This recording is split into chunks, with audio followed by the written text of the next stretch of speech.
Your measure of faith is God's measure for a miracle. Are you praying for a miracle? I strongly encourage you to take all that you have before the Lord. He knows what He needs. You don't have to figure it out. Just take what you have, lay it before the Lord. He's already gone before you. He's determined the end of the situation before you ever walked through it. We see a miracle happening in 2 Kings chapter 4, verses 1 through 8. A widow comes to Elisha. She's desperate. She's already lost her husband, and the creditors are coming to take her son as slaves. So she cries out to him and says, "Help me.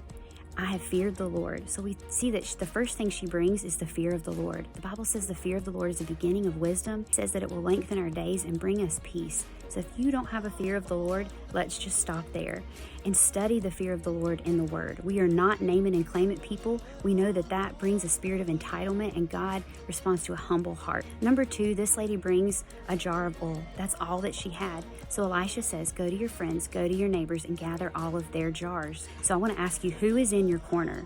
Who could you get an empty jar from, spiritually speaking?